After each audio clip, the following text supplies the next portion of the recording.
साधक के स्वभाव के अनुसार 11 प्रकार के साधकों का वर्णन किया है। साधकों का कि ऐसे 11 प्रकार के स्वभाव वाले भगवान की साधना करते हैं, प्रभु को प्राप्त करने की साधना करते हैं, भजन करते हैं। ये विषयी पुरुषों की नहीं, ये साधकों की। साधकों में भी 11 प्रकार के साधक हैं। पहला, प्रभु की प्राप्ति की बात सुनकर सत्संग शास्त्रों में कि जीवन का परम लक्ष्य है प्रभु का साक्षात्कार कर लेना, भगवत प्राप्ति करना, परंतु वो विषय भोगों में अत्यंत आसक्त है। इतना आसक्त है कि विषय भोगों का चिंतन करता रहता है, विषय भोग मिलने पर भोगने की प्रवृत्ति है, पर वो अंदर ये बैठाले हुए कि लक्ष्य तो भगवत प्राप्ति है, क्या करूं, चल नहीं पा रहा हूं। मेरे जीवन का लक्ष्य तो हमने भगवत प्राप्ति रखा, पर दृढ़ नहीं है, विषयों में आसक्त है और विषय क्रिया भी करता है। प्रभु का भजन भी करता है, पर उसका लक्ष्य मंद होता है, प्रबलता विषयों की होती है और भोगों में वो सुख भोगता है। पर वो ऐसा नहीं कि भजनहीन जीवन व्यतीत करे, तभी उसको साधकों की गणना में लिया गया है। इसे विषयी साधक कहते हैं। भगवत प्राप्ति अभी बहुत दूर है, बहुत दूर है, परमानंद की अनुभूति नहीं होगी। देखो, भजन नष्ट नहीं होता, पर भजन का प्रभाव नहीं होगा हृदय में। बीज है हृदय में, पर वो अंकुरित होना, पल्लवित होना, वृक्ष रूप धारण कर, ये नहीं हो पाएगा। हाँ, किसी जन्म में होगा, पर इस जन्म में ये जो स्वभाव बन गया है भोगों के प्रति महत्व बुद्धि, सुख बुद्धि और उसे भोगना, पर कहीं न कहीं हृदय में बात बैठ गई है कि जीवन का लक्ष्य तो भगवत प्राप्ति ही है। इसलिए कुछ भजन भी करता है, पर उसे भगवदानंद की अनुभूति नहीं होगी और भजन का प्रभाव प्रकट नहीं होगा। क्योंकि जैसे जैसे वो भोगों में लगेगा, वैसे वैसे वो भजन की जो वृत्ति उसने सत्संग और शास्त्र स्वाध्याय से प्राप्त की है, वो मंद होती चली जाएगी। और यदि कहीं साधु संग मिल जाए तो फिर भोगों की वृत्ति मंद होती चली जाएगी और दिव्यता आने लगेगी भगवत प्राप्ति के उत्साह की। दूसरा साधक, वो विषय भोग और भगवान दोनों को बराबर रखता है। पहला साधक जो वर्णन हुआ वो भगवत प्राप्ति की चाह तो करता है, पर विषय भोग प्रधान है। दूसरा जो साधक है वो भजन भी नहीं छोड़ सकता और विषयों को भी नहीं छोड़ सकता। लगभग दूसरे में अधिकता पाई जाती है कि वो बैलेंस बना के चलना चाहता है कि ज्यादा जलन भी ना हो और भजन भी होता रहे। जब जो इंद्रियों ने मांग की, मन ने मांग की, वैसे ही भोग क्रिया की और भजन भी। बहुत समय लगेगा, समय बहुत लगेगा, रंग नहीं आएगा, अभी रंग नहीं आएगा भजन का। तीसरा साधक भगवान की प्राप्ति चाहता है, पर साधन में तत्परता न होने के कारण त्याग का उत्साह है, पर त्याग नहीं कर पा रहा। यहां भोगों की प्रधानता नहीं है, यहां भोगों और प्रभु बराबर नहीं है। वो प्रभु को चाहता है प्राप्त करना, पर साधन में तत्परता ना, जो गुरु प्रदत्त साधन है उसमें प्रमाद होने के कारण जो त्याग का उत्साह है वो त्याग कर नहीं पा रहा। करना चाहता है, नहीं, पर वो निकल नहीं पा रहा है। कारण साधन में तत्परता नहीं। तत्परता जैसी आज्ञा चाहे हुई है वैसे ही करना चाहिए, वो नहीं कर पा रहा है, अर्थात प्रमाद स्थिति। अगर प्रमाद स्थिति रहेगी तो साधन में तत्परता नहीं होगी। तत्परता का मतलब होता है उत्साह पूर्वक जो आज्ञा हुई उसमें दृढ़ता पूर्वक लग जाना। अब उसमें कोई विचार करने की जरूरत नहीं, जैसी आज्ञा वैसा जीवन। अब त्याग करने की जो बात है उसमें उत्साह भी है और बल भी है, और वो त्याग देगा, आगे बढ़ जाएगा। पर ये जो तीसरे स्वभाव का साधक है वो साधन में तत्परता ना होने के कारण त्याग किसको करना ये भी जानता है, त्याग का उत्साह भी करता है, पर वो त्याग नहीं पाता है, समय लगेगा। सत्संग साधन करते करते जब ये तत्परता आने लगेगी तब वो विषयों का त्याग कर देगा।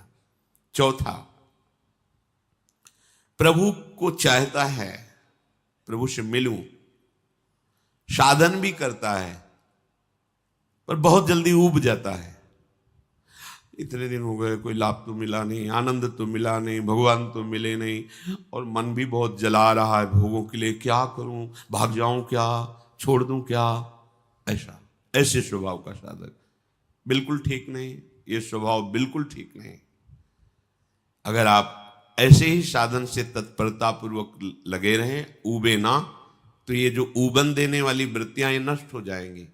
आपका जो आंतरिक हृदय मलिन है वो निर्मल हो जाएगा, आपको आनंद की अनुभूति। ये बहुत नजदीक पहुंचा हुआ साधक है। ये जो ऊबना होता है बस ये हटने की जरूरत है। वो साधन में तो लगा ही है, त्याग की भावना भी है, भजन भी करता है, पर जो हृदय मन में विषयों के आकर्षण से जल रहा है वो उसे पचा नहीं पाता, विवेक कम होने के कारण। अगर विवेक प्रधान हो तो अंतःकरण से तटस्थ रहे तो उसको सहन कर जाएगा, फिर ये सब वृत्तियां खत्म हो जाएंगी, भस्म हो जाएंगी। भजन के द्वारा ये असत वृत्तियां भस्म होती हैं। पांचवा, प्रभु के लिए साधन करता है, तत्परता भी है, पर उससे संदेह है कि मेरे जैसे को भगवत प्राप्ति कहां हो सकती। बहुत बड़ी कमी।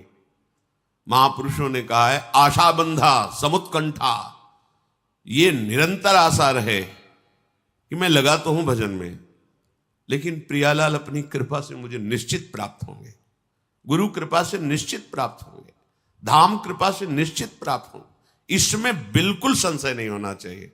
पर पांचवें कोटि का जो उपासक होता है उसको ये विश्वास ही नहीं हो पाता इन बातों पर। साधन भी करता है पर उसको लगता है कहां मेरे को भगवत प्राप्ति होगी, नहीं होगी। ये कुछ परमार्थ मार्ग ऐसा है कि यदि आपने ऐसा सोच लिया तो नहीं होगी।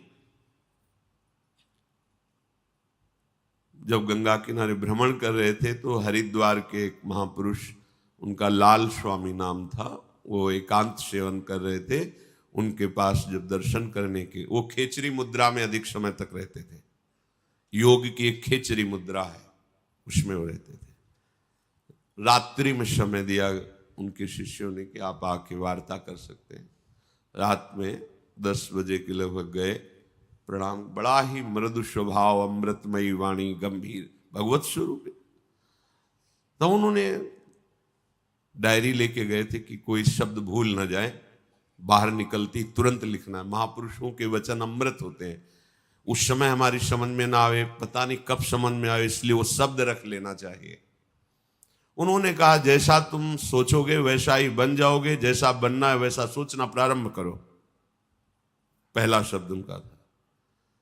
दूसरा शब्द, जैसा तुम सोच रहे हो, जो तुम बनना चाहते हो, उसके अनुसार जो सिद्धांत है उस पर चलो, एकांत सेवन करो। जो विषय बाधा देने वाले हैं उन पर विजयी हो तो भी उनका संग न करो, उन पर विजय प्राप्त कर चुके हो तो भी उनका संग न करो, क्योंकि जीता हुआ मन भी कभी कभी विषयों में फिसल जाता है। संयोगवशात मरा हुआ मन भी जीवित हो जाता है, इसलिए सावधान रहो। छठवां, प्रभु के लिए पूरी तैयारी कर रहा है, साधना कर रहा है, विश्वास भी है, पर अपने शने संबंधियों को नहीं त्याग पा रहा। छठवां ऐसा साधक होता है, साधन में भी लगा है, बस वो अपने शने संबंधियों, रिश्तेदारों को नहीं त्याग पा रहा।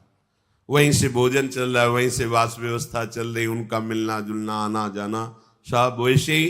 पर वो चाहता है भगवत प्राप्ति हो जाए, उसे विश्वास भी है कि भगवान कृपा से मिल जाएंगे, पर वो भगवान की इस आज्ञा को भूल जाता है कि उपासक मेरे लिए अपने सुहृदों के सुख का त्याग कर देता है।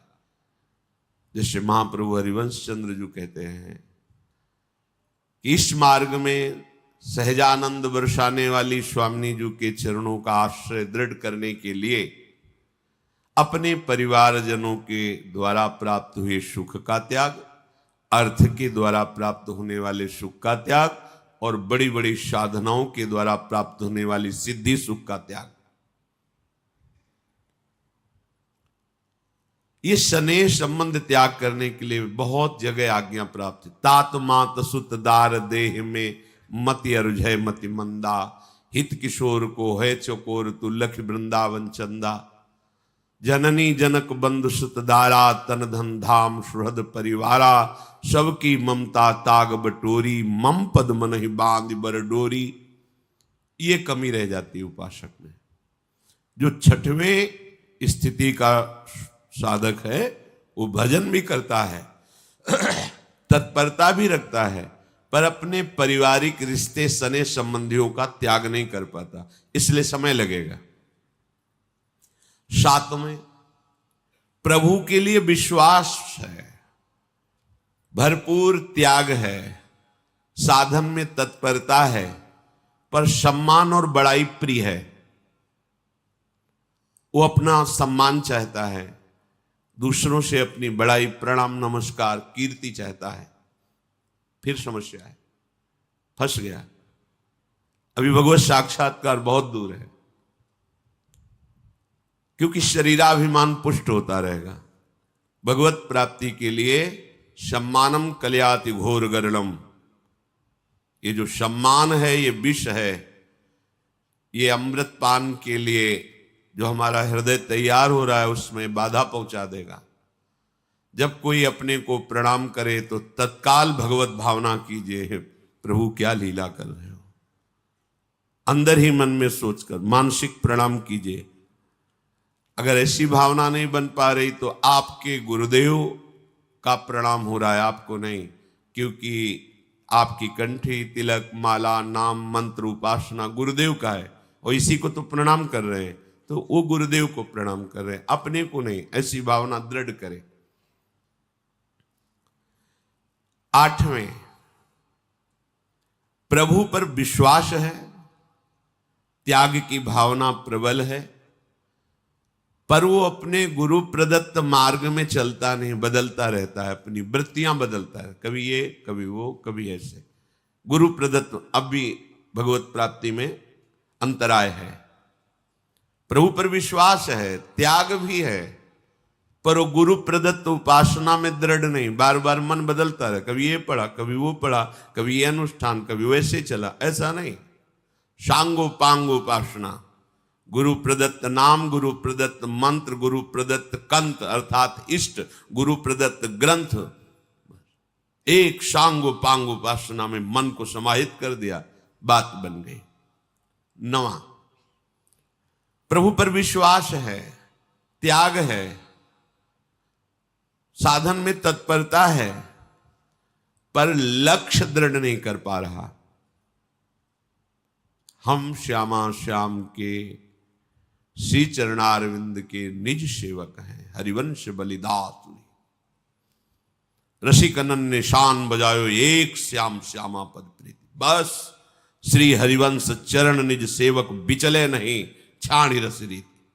चाहे लाभ आवे चाहे हानि आवे, अब तो बेल फैल गई जाने सब कोई। बस दृढ़ निष्ठा, मन क्रम वचन त्रिशुद्ध सकल मत, हम श्री हित हरिवंश उपासी। दृढ़ता, लक्ष्य की दृढ़ता। विभिन्न प्रकार के भगवान की उपासना पद्धतियां हैं, बहुत से भगवान के लीलावतार हैं, बहुत से भगवान के नाम हैं, ऐसे ही भक्त हैं, सब वंदनीय हैं। पर हमें प्रियाजू ने जिस मार्ग में चयन किया है, हम तो जानते भी नहीं थे मार्ग, इस मार्ग को प्रियाजू ने चयन किया, प्रियाजू ने अपने चरणों की शरण दी है, प्रियाजू ने हमें मार्ग दिया। अब हमको अपनी मनमानी नहीं करनी। अब जो कहें करें हम सोई, आयस लिए चले निज दासी, मन क्रम वचन त्रिशुद्ध सकल मत, हम श्रीहित हरिवंश पासी। दृढ़ता, ये मनमानी आचरण करने वाले कृपा की अवहेलना करते हुए दिखाई देता है, दुर्गति दिखाई देती है, पर पकड़ नहीं सकते। क्यों? क्योंकि देहाभिमान इतना पुष्ट है कि जो भी बोला जाएगा उसका प्रतिकूल भाव आएगा, रास्ता ही खत्म। ये रास्ता श्रद्धा से चलता है।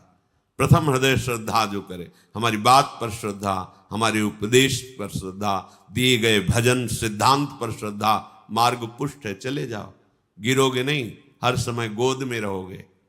पर वो देहाभिमानी अपनी मनमानी आचरण करने के कारण वो लक्ष्य में दृढ़ नहीं हो पाता है। 10वां,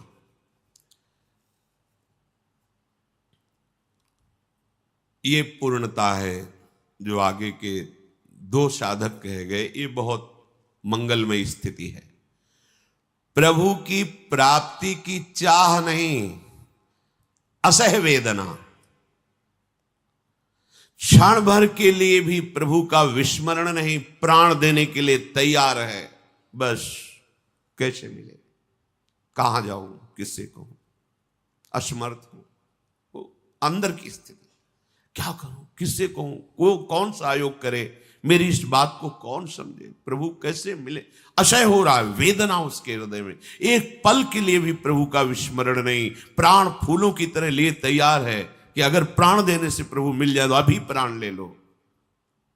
ये है महामहिम स्वरूप, उपासक का ये महामहिम स्वरूप है। अहो भाग्य जिसके हृदय में प्रभु के लिए पीड़ा पैदा हो गई है, व्याकुलता पैदा हो गई है। 11वां, ये उसके ऊपर की बात है, ये आखिरी बात है। बड़े आनंद में निमग्न होकर प्रतिपल भजन में डूबा हुआ है, कोई चाह भी नहीं रहेगी, कोई चाह, ये आखिरी बात है। हर समय एक आनंद की भारी उमगन है, निरंतर भजन के रूप ध्यान में चिंतन करता डूबा, कोई चाह नहीं, मिलो ना मिलो कोई चाह, नरक भेजो स्वर्ग भेजो कोई चाह नहीं, ये सबसे आखिरी स्थिति। कोई कामना नहीं, न लोक की न परलोक की, भजन केवल भजन के लिए, भजन जीवन बन गया है। प्रभु ऐसे उपासक से दूर थोड़ी रहते, ऐसे ही उपासक के साथ लीला करते हैं, वो लीला पात्र बन जाता है। इसमें कोई चाह नहीं रह गई, भगवान मिले दर्शन, ये सब बहुत दूर बात हो गई। भजन जीवन, प्रतिपल उमंगन, और भजन ही चल रहा है, बस भजन के लिए भजन, भजन ही जीवन। तो वो प्रभु का दर्शन नहीं, प्रभु के संग में लीला पात्र बनकर वो प्रभु के संग खेलता है, ऐसा उपासक। ऊपर जो साधकों की स्थिति बताई गई उसमें 4 विभाग किए गए। पहला है मंद साधक, मृदु, इसमें उत्साहहीनता रहती है भजन के प्रति। जो मंद साधक है वो प्रतिभाहीन होता है, कांतिवान नहीं है, प्रसन्नता नहीं, ये कैसे बुझा हुआ सा जीवन। गुरु के वचनों में तर्क वितर्क करके अपनी बुद्धि के अनुसार चलने की चेष्टा है मंद साधक। जैसी आज्ञा वैसा नहीं, उसमें अपनी मनमानी लगा लेना, दुष्कर्मों से भी कोई परहेज नहीं, ज्यादा अधिक भोजन में प्रियता होना, जनेन्द्रीय भोग प्रधान होना, चित्त में चंचलता रहना, कोई भी सेवा साधन से बचने का स्वभाव होना, तुरंत उत्तर वो हम तो बचने का स्वभाव होना, और ब्रह्मचर्यहीन होना हृदय में कठोरता, निर्दयता होना, पर साधक है, चल रहा है, इसे मंद साधक कहते हैं। दूसरा मध्य, ये जो 11 साधक बताए गए इनमें से 4 विभाग किए गए। दूसरा मध्य साधक, सर्वत्र समबुद्धि करने की चेष्टा करना, मध्य साधक। कितना भी उसे कोई सताए, क्षमा का भाव रखना, हमारे पुण्य क्षीण ना हो, पुण्य बढ़ते रहें, ऐसी अभिलाषा रखना, प्रिय बोलना, गुरु के वचनों पर विश्वास रखना, हर कार्य को चतुरता पूर्वक करने की भावना करना, अच्छे से कार्य हो जाए, पर भोगों में प्रियता होना, अच्छा लगता है, अच्छा भोजन, अच्छा सब, विलासिता, इस दोष के कारण साधक अच्छा है पर वो अभी उत्तम दशा में नहीं आया, मध्य स्थिति में है। अधिमात्र साधक उत्तम दशा को प्राप्त, स्थिर बुद्धि होना, नाम में, रूप में, लीला में, धाम में, गुरु उपदेश में, जो सुना वैसे का वैसा पकड़ लिया, कोई मन की बात उसमें नहीं लगाई। मनोलय, साधन में लगना, मनोलय कहते हैं जैसे हम नाम जप कर रहे हैं और मन भाग रहा है, दुनिया का चिंतन, दुनिया की बातें, ये नहीं, वो मनोलय। जो नाम जप रहा है तो नाम में ही डूब गया, सब भूल जाता है। जैसे मंत्राकार वृत्ति एकदम चल रही, फिर खोजने में भी कोई बात नहीं आएगी, क्योंकि खोजने वाला तो मंत्र में लगा हुआ है। ये लय के प्राप्त हो रहा है, सब विस्मृत होता जा रहा है, केवल मंत्र सामने है, लय को प्राप्त, ना मनोराज्य हो रहा है, ना कोई अन्य चिंतन हो रहा है, उसी में लय हो रहा है, मन उसी में डूब रहा है। जो अधिमात्र उत्तम अवस्था का साधक है, स्थिर बुद्धि वाला और मनोलय वाला, मन को लय कर रहा है, जो साधन में कर, सेवा में तो डूबा हुआ सेवा, वाणी में तो डूबा हुआ वाणी गायन, और वीरशाली अर्थात ब्रह्मचर्य पुष्ट, दयाशील, क्षमावान, सत्य बोलने में, गुरु सेवा परायण में परम प्रवीण, नियमित रूप से प्राप्त हुई गुरु प्रदत्त साधना में महाबुद्धि योग, अर्थात बिल्कुल वैसे ही चलना, बिल्कुल मनमानी नहीं, ऐसा साधक अधिमात्र साधक है। ये बहुत कम समय में सिद्धि प्राप्त कर लेगा। और अधिमात्रतम साधक, अब ये सर्वोत्तम साधक, वो उत्तम साधक और ये सर्वोत्तम साधक, हर समय महाबल का अनुभव होना, विषय त्याग की बात क्या, प्राण त्याग भी उसके लिए एकदम तिनके के समान है। महान उत्साह हृदय में रहना, उत्कंठा एकदम, जैसे कई बार सत्संग में कहा कि मैं कैसे बतावें, जब उपासक प्रभु में पूर्ण शरणागत हो जाता है, पूर्ण शरणागत, तो हृदय में ऐसा उत्साह होता है, ऐसी फूलन होती है। मान लो जैसे एकदम अज्ञानी जीव विषयासक्त और उसका ब्याह का उत्सव हो रहा हो, वो ब्याह करने जा रहा है, फूला फूला घूमता है, या जैसे माँ उसके इकलौते बेटे का ब्याह हो रहा, वो फूली, किसको क्या दे दूं, क्या स्वागत कर दूं, प्रेम सहित हुलसात सेवा श्यामा श्याम की, मन में अत्यंत उत्साह, प्रतिपल प्रतिपल। पर ये चौथी अवस्था का महापुरुष जो अधिमात्रम साधक कहा गया, उत्तम नहीं अति उत्तम, शास्त्रों के सूत्रों का ज्ञाता, क्या करना चाहिए, क्या नहीं करना चाहिए, कैसे बैठना चाहिए, कैसे बोलना चाहिए, हर बात का उसे ज्ञान। और अध्यात्म परायण, अध्यात्म कहते आत्मस्वरूप को, अर्थात स्थूल सूक्ष्म कारण तीनों को अपने से अलग देखते हुए स्वरूप स्थिति, बिल्कुल मोह रहित, दूरादपास्य स्वजनान, ये बहुत बड़ा भगवत प्राप्ति में बाधक और सहायक है। अगर परिवारजनों से शने हैं तो फिर बड़ा बाधक बनेगा। अलग अलग धर्म का उपदेश है, यहाँ निवृत्ति परायण भगवत प्राप्ति की प्रबल चाह वाले, चाहे वो गृहस्थ वेश में हो चाहे विरक्त वेश में, उनकी बात है। बिल्कुल मोह रहित, किसी भी स्थिति में व्याकुल ना होना, मिताहारी, कम आहार करने वाला, भूख से कम। भूख है 10 रोटी की, जितने कम से काम चल जाए। शरीर की दिनचर्या चलनी चाहिए, ब्रह्मचर्य ठीक रहना चाहिए, निरंतर भजन होना चाहिए, इसके लिए आहार चाहिए, उतना ही आहार। और कोई चाह नहीं, जैसा मिल गया उत्तम मध्यम, उससे कोई मतलब नहीं कि क्या है। आहार है प्राणों का, मैं उसे भोग नहीं रहा हूं, प्राणों के पोषण के लिए आहार को डाल रहा हूं। स्वाभाविक इंद्रियों का अंतर्मुख रहना,